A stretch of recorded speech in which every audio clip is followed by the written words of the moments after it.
শ্রী শ্রী হরিচাঁদ শান্তি মাতা এবং সমস্ত হরিভক্তদের শ্রীপাদ ভক্তি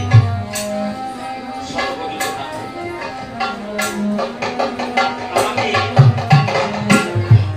সকলে কীর্তনে হিসেবে আমি বেশি পরিচিত তার পরিবার। আমাদের বৈঠকি গানে এ ধরনের অনুষ্ঠানে ভক্তদের ডাকা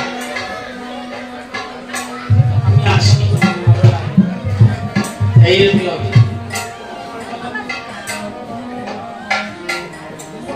হ্যালো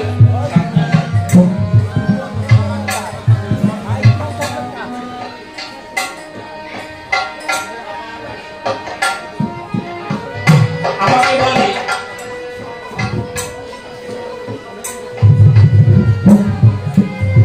গান গাবে আমাদের একটু আলোচনা আলোচনাটা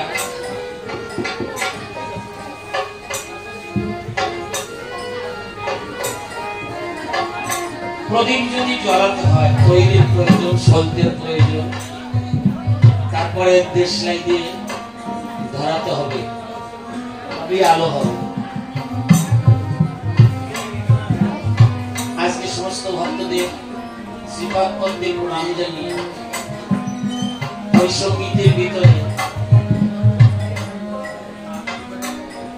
অল্প সময়ের ভিতরেও সময় নিয়ে এরপর থেকে মহাসংকীর্তন, তাই আমার হরিচাঁদ ঠাকুর যে সম্পদ নিয়ে এসেছে সেগুলো দিয়েছে কানায় কানায় অল্প অল্প প্রতিটা জায়গায় এমন ভাবে দিয়েছে, কিন্তু আমরা সেটা নিয়ে খেতে পারছি। যেমন তাকে দিয়ে আমার অশ্বিনী গোসাই, তারক গোসাই যে সমস্ত লিখন পূজা করেছে তার পরিমাণ করেছে, তার মাধ্যমে আমাদের কাছে রেখে গেছে। আমরা বর্তমান মতুয়া হয়েছে, নাম মতুয়া, গলায় মালা নিয়েছে, আসলে কি মতুয়া হতে পেরেছে? মতুয়ার প্রথম আদর্শ হলো ম মানে আমি, তো মানে তুমি। আমার 10টা ইন্দ্রিয় সরলীকৃত, এ বহির্মুখী না করে অন্তর্মুখী করতে হবে। অন্তর্মুখী করে আমাদের কি আছে না আছে বিসর্জন দিয়ে ওই চরণে অর্পণ করে দিতে হবে। মহা প্রেম আসবে, প্রেমে মহাভাব হবে, ভাবে মহাভাব হবে, মহাভাব যখন হবে তখন হরি নামে প্রেমে প্রেমে মহাভাব হবে, তবেই সে মতুয়া হবে।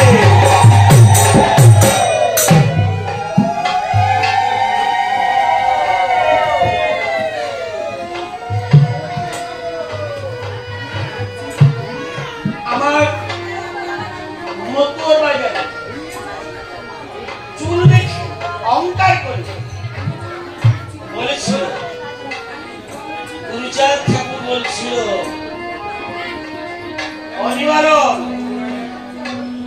তোমার না 4টে ছেলে, তাদেরকে স্কুলে পাঠাও, তুমি তো মতুয়ার দল নিয়ে শুধু ওড়াকান দিয়ে আসো, তোমারই বড় দল,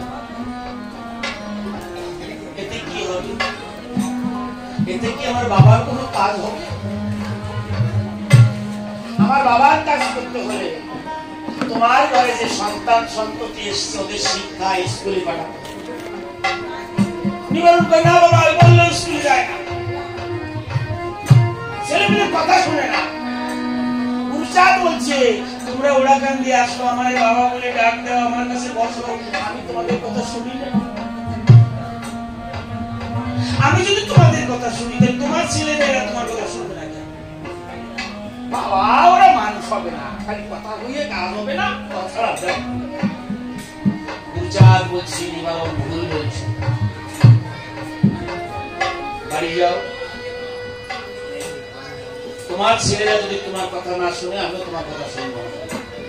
তুমি মাথায় চুল রেখেছো, মালা রেখেছো, মতো জল নিয়ে ওরা কান দিয়ে আসছো, চুল ফেলে দেবা।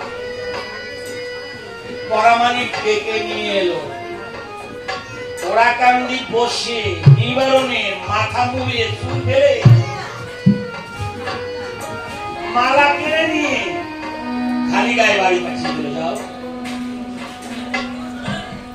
নিবারণ বাড়ি যেতে পারছে না, নিচে আঘাত পেয়েছে, চোখের জলে বক্ষ প্লাবিত করতে করতে বাড়ি যাচ্ছে। চারটে ছেলে দৌড়িয়ে এসছে, বাবা তোমার মাথায় চুল নেই, চেনা যায় না, তোমার অবস্থা কি করছে? তার বাবা বলছে কেন? যে করেছে তাকে আমরা 4 ভাই মিলে পিটাবো। আমার বাবাকে এরকম করলো কেন? নিবারণ চোখের জল ছেড়ে বলছে, তোরা আমার কথা শুনিস না, তাই আমার বাবা তোরা কথা শুনিস না বলে, স্কুলে যাবি না বলে, মানুষ হবি না বলে আমার বাবা ওরা কাঁদতে যেতে নিষেধ করেছে, মাথার চুল নিয়েছে, ডাক্তার বাজাতে নিষেধ করে দিয়েছে। এর থেকে সারা জীবনে আর কি পাওয়া যায়?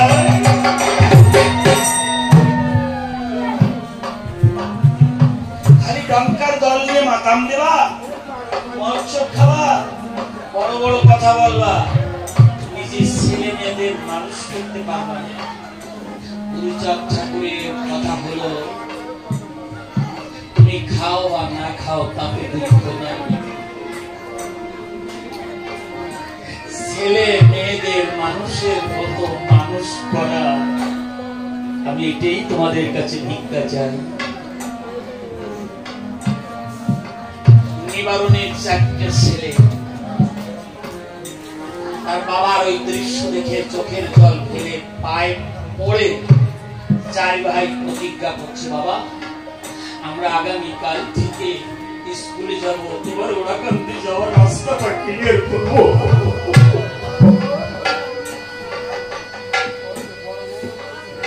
পরিণাম হচ্ছে জগৎ মেতে উঠেছে, কিন্তু স্কুলে যদি না যায়, ওই 4টে ছেলে প্রতিজ্ঞা করে সেদিন থেকে স্কুলে যাওয়া শুরু করল। স্কুলে যেতে যেতে খেয়ে না খেয়ে ক্ষুধা তৃষ্ণায় কষ্টে, আর এদিকে নিবারণ প্রতি মাসে 3 বার করে চুল আর বড় হতে দেয় না।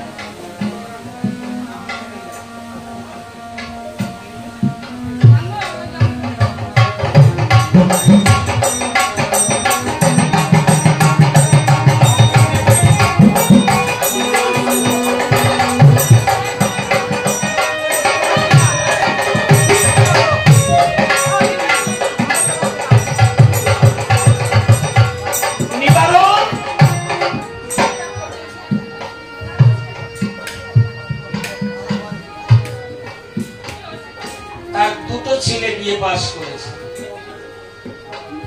গুরুচাঁদ ঠাকুর গদি ঘরে বসে আছে, সকলকে জিজ্ঞাসা করছি, কি গো মামা, আমার নিবারণের 2টো ছেলে বিয়ে পাস করেছে, তোমরা বলো তো আমার নিবারণ কি মতো হয়েছে?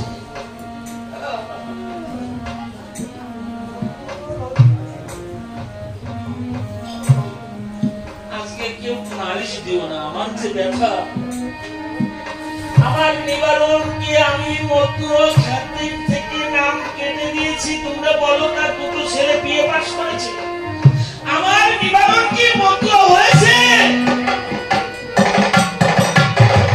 সবাই বলছে হ্যাঁ মতো হয়েছে। গুরুচাঁদ ঠাকুরের বড় ছেলে শশীভূষণ তিনি এসে দাঁড়িয়েছে। শশীভূষণকে বলছে, শশী কি বাবা, নিবারণের 2টো ছেলে বিয়ে পাস করেছে, শশী আমার নিবারণ কি মতো হয়েছে? শশীবাবু চোখের জল ছেড়ে দিয়ে গুরুচাঁদের কান্না দেখে নিজেও কেঁদে চরণ জড়িয়ে ধরে বলছে, হ্যাঁ বাবা, মতো হয়েছে। গুরুচাঁদ ঠাকুর বলছে, আমার বাবা আনন্দ পেয়েছে, হরি প্রেম জগতে প্রচার হচ্ছে, সমস্ত বন্ধুয়া ভক্ত যারা সবাই গুরুচাঁদ ঠাকুরের ওই গদি ঘরে বসে কান্নাকাটি করছে।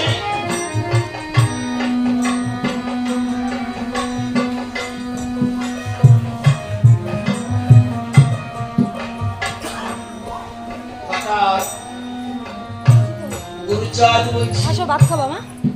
অনিবারণ নিবারণ। শশীবাবু বলছে, কাকে ডাকছো বাবু? আমি নিবারণকে ডাকছি। কেন? আমি ওর বাড়ি যাব, তুমি যদি একটু যাওয়ার ব্যবস্থা করে দিতে। শশীবাবু ঘরে চলে গেলেন। ঠাকুর বাড়ি রমণীদের বললেন, লাল শাড়ি, সাদা শাড়ি, লাল পাড়, বরণ কুলো নিয়ে সবাই বাবাকে সাজিয়ে দেয়। বাবাকে সাজিয়ে দিয়েছে। নৌকায় উঠেছি। নৌকা চলবে।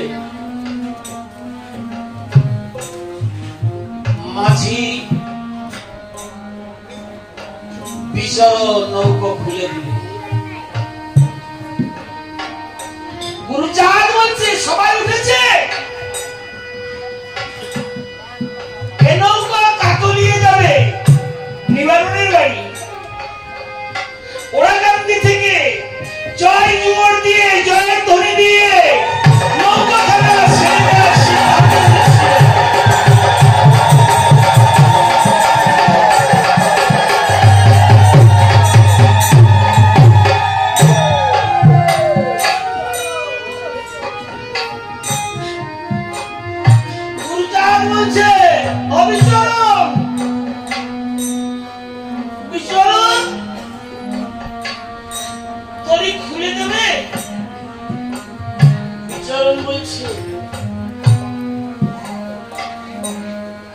দাদা অশ্বিনী কি বলছে?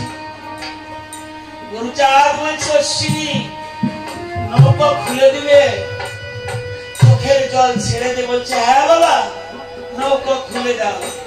কোথায় যাবে? নিবারণের বাড়ি। অপর শ্রী গুরু কান্ডারি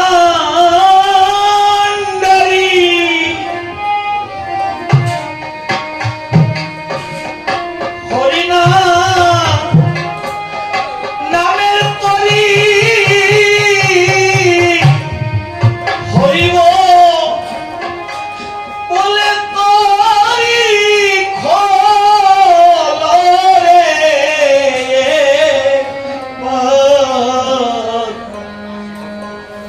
যদি যাবি ও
তবে আমার বলছি এই দেহটার ভিতরে বাপের চাই আর মায়ের চাই, গুরুর দেওয়া 10, 18 মকামের তত্ত্ব ফেরে মহারস। এই দেহকে এই পথের পথিক হতে হলে, সেই দেশে যেতে হলে, তাকে পেতে হলে একমাত্র শ্রীগুরু চাইদের কান্ডারি, সেই দেহ নৌকাখানি অবিমহুর চলবে।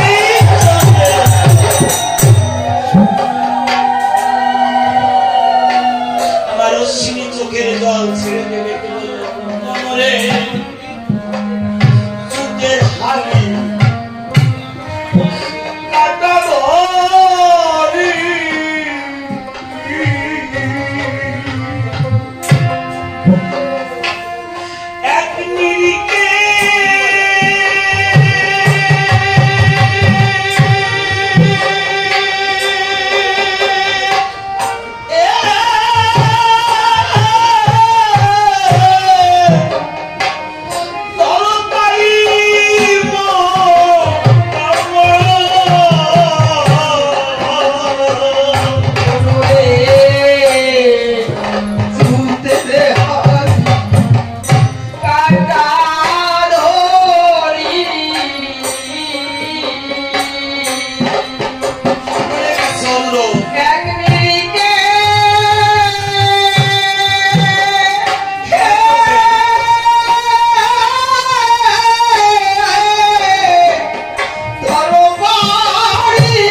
ওই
নিবারণকে বসাই ওরাকান্দি থেকে বাবা গুরুচাঁদ নৌকা নিয়ে ভক্তবৃন্দ নিয়ে হরিনামের ডঙ্কা নিয়ে বাজারে বাজারে নোয়াখালী চলে আসছে।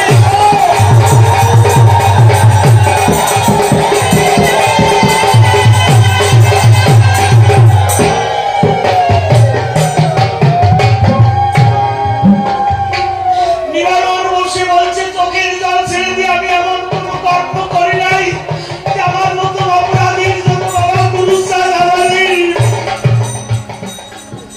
কাকুলি আসবে। সবাই বলতে না বলতে নৌকা ঘাটে লেগে গেছে। নিবারণের ছেলে একজন বেরিয়ে গিয়ে বলছে তাই তো ঠাকুরকে দেখা যায়। দড়ি এসেছে দেখে বাবা কাঁদছে, মা বসে আছে, মাও কাঁদছে। বলছে বাবা গুরুচাঁদ ঠাকুর ভক্তবৃন্দ নিয়ে আমাদের বাড়ি থেকে আসছে, কেন আসছে জানি না।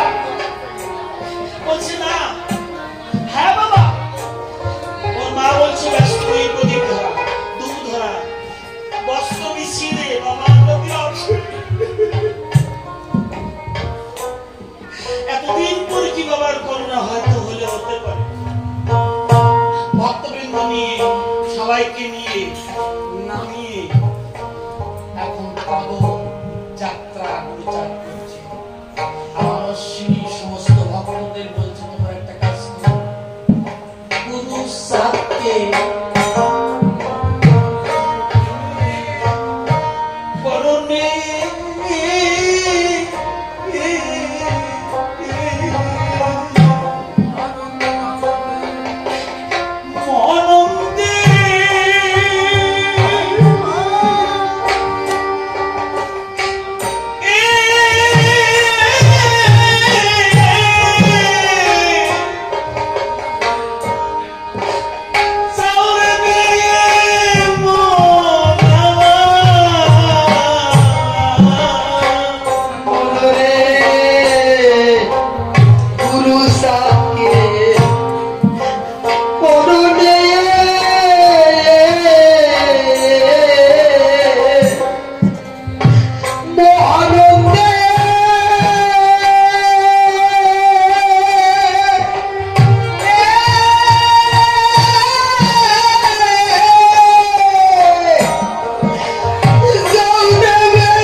মা বাবাকে বসিয়ে সাদা ধুতি বিছিয়ে দিয়ে ধূপ ধুনো নিয়ে গুরুচাঁদ ঠাকুরকে তোলার জন্য চোখের জল ছেড়ে দিয়ে চার ভাই করজোড়ে দাঁড়িয়ে দাঁড়িয়ে কাঁদছে। আর আমার গুরুচাঁদ ঠাকুর ধীরে ধীরে উঠছে। নিবারণ চোখের জলে বক্ষ প্লাবিত হচ্ছে। নিবারণকে বলছে বাবা তাকিয়ে দেখো, এই তোমার সেই প্রাণের ভগবান আজকে কারাগারের ঠাকুর, তোমার সেই বাবা গুরুচাঁদ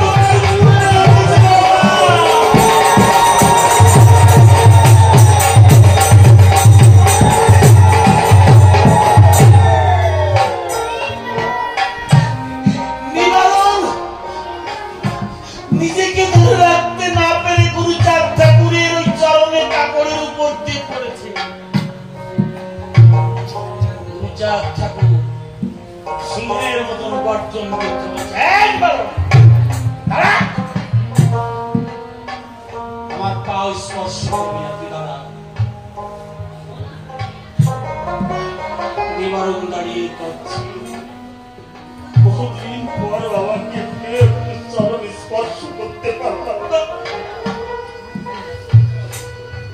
গুরুচাঁদ ঠাকুর নিজে বসেছে, নিবারণ দাঁড়িয়েছে চোখের জল ছেড়ে দিয়ে। গুরুচাঁদ ঠাকুর বলছে, নিবারণ রে, আমি ওরাকান্দি থেকে কাকুলে কি এমনি এসেছি।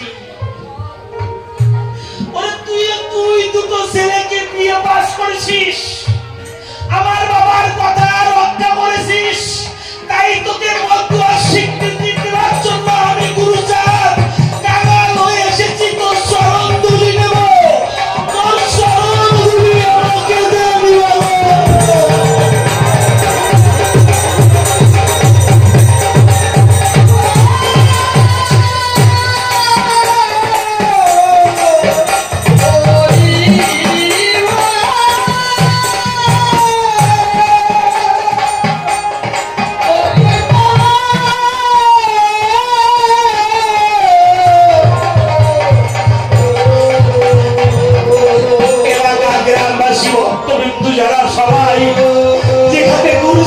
ধুলায় দূষণিত হতে পারে নিবারণের চরণ তুলি নেওয়ার জন্য অবস্থাটা কেমন? আমার অশ্বিনী বলছে এত বড় দয়াল আমি জগতে কোনোদিন দেখি নাই। হে ভক্তগণ, তোমরাও আমার এই কথা পর ভিত্তি করো। গুরু সাথে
জন্ম আমার জন্ম একই দেশে পাশাপাশি। এইবার এই আসলে যত হরিভক্ত আছে, আমার মারা আছে, আমার কাকার কাছে আশীর্বাদ চাই, আমার বাবা মা যারা আছে প্রত্যেকটা কাছে আশীর্বাদ চাই। আমার নিজের সেটা মহানন্দ মল্লিক, মহানন্দ বিয়ে দিনাদিয়া সেদিনই চাকরি পায়। ওই মহানন্দর বোন সে বলতেছে আমি বড় ডাক্তার হব। আমার ছোট ছেলের মেয়ে বিয়ে পাস করেছে, চাকরির চেষ্টা আছে। তার ভাই সেও চাকরির চেষ্টা আছে। চারটে দুটো ছেলে মেয়ে। এই বলতে কত কষ্ট করি আমি এই বলতে আনিছি। আপনারা আশীর্বাদ করবেন, আমি দেখে তো দিবেন আমার দুটো নাতি ছেলে নাতি মেয়ে চাকরি পাইছে। আমি দেখে হরিমিল করে ছেলে দিকে আশীর্বাদ করেন। এখন আমার বাবা কাকু হরিবল হরিবল।